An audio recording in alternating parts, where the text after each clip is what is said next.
Hi, baie welkom by Leer Ken God. My naam is Abigail en in hierdie video gaan ons Exodus 13 doen.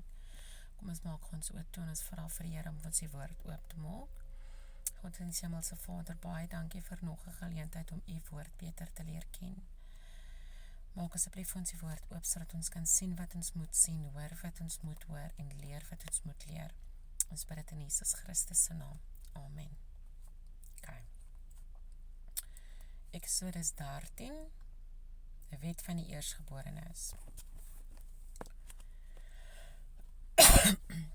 Toe die Here met Moses gespreek en gesê: Heilig vir my al die eersgeborenes. Alles wat die moederskoot open onder die kinders van Israel, van mense en van diere, dit is myne. Verder het Moses aan die volk gesê: Dink aan hierdie dag waarop julle uit Egipte uit die slawehuis uitgegaan het.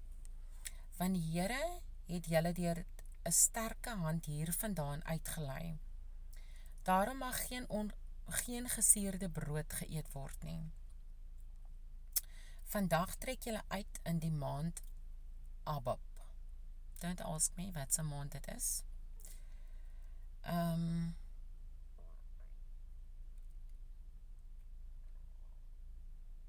Ek het geen idee nie.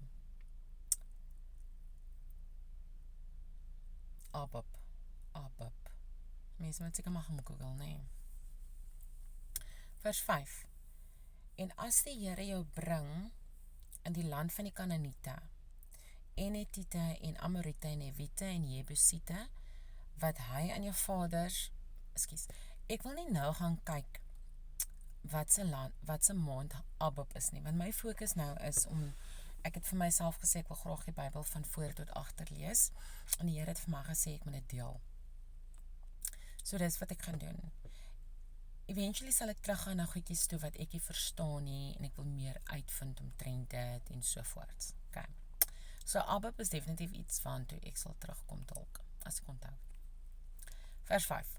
En as die Here jou bring in die land van die Kanaaniete en Hetiete en Amorite en Hewite en Jebusiete, wat hy aan jou vaders met 'n eed beloof het, om aan jou te gee 'n land wat oorloop van melk en honing, dan moet jy hierdie diens in hierdie maand onderhou.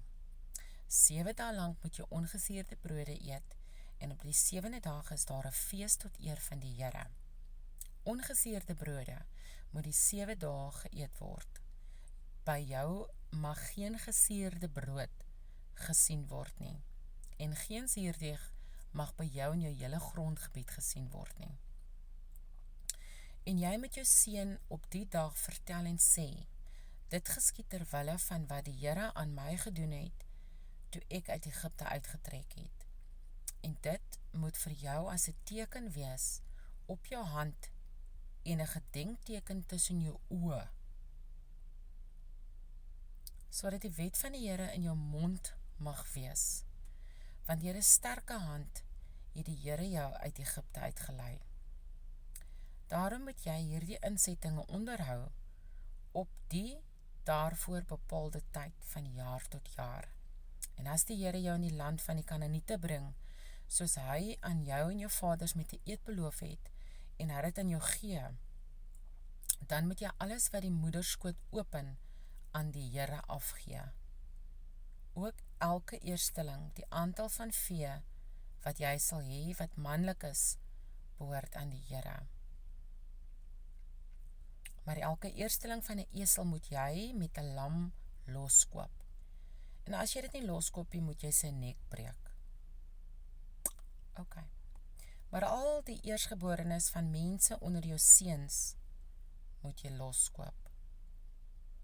En as jou seun jou later vra en sê, wat beteken dit? Dan moet jy hom antwoord: Die Here het ons deur 'n sterke hand uit Egipte uit die slawehuis uitgelei. Want toe Farao swaarigheid gemaak het om ons te laat trek, het die Here al die eersgeborenes in Egipte land gedood, van die eersgeborene van die mense af tot die eersgeborene van die diere toe. Daarom offer ek aan die Here alles wat die moederskoot open, wat manlik is.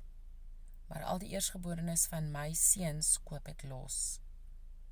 En dit sal as 'n teken wees op jou hand en 'n voorhoofsband tussen jou oë. Want die Here het ons deur 'n sterke hand uit Egipte uitgelei. Nou, ek weet nie of hulle bande om hulle hand gesit het, bande om hulle kop gesit het. I'm not sure. Vers 17, tog na die Skelfsee. Toe Farao die volk laat trek het God hulle nie op die pad na die land van die Filistyne gelei nie, alhoewel het nader was, want God het gesê, die volk kan dalk berou kry as hulle oorlog sien en teruggaan na Egipte. God weet hoe is ons as mens, nee. Daarom het God die volk laat wegdraai in die rigting na die woestyn, na die Skelfsee toe.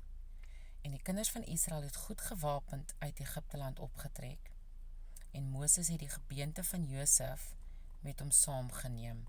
O Jene, want hy het die kinders van Israel plegtig laat sweer en gesê, God sal uiteindelik op julle ag gee. Bring dan my gebeente saam met julle hier vandaan op. So het hulle dan van Sukkot af weggetrek en laar opgeslaan in Etam aan die kant van die woestyn. En die Here het voor hulle uitgetrek, bedags in 'n wolkkolom om hulle op die pad te lei.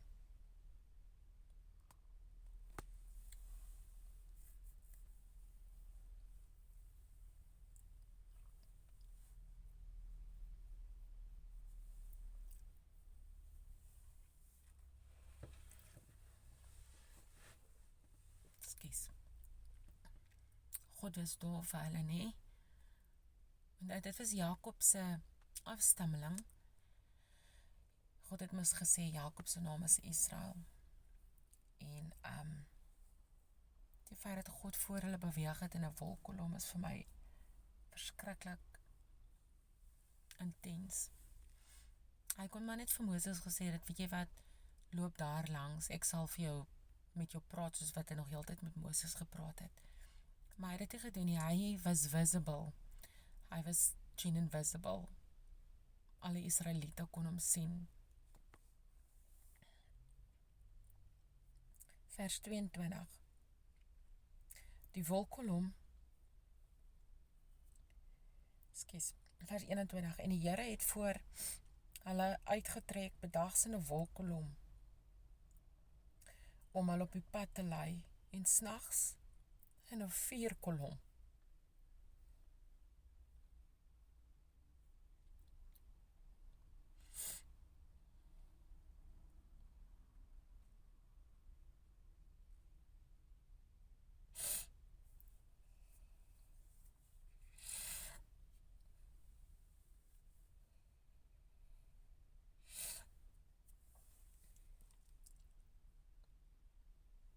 Vers 21.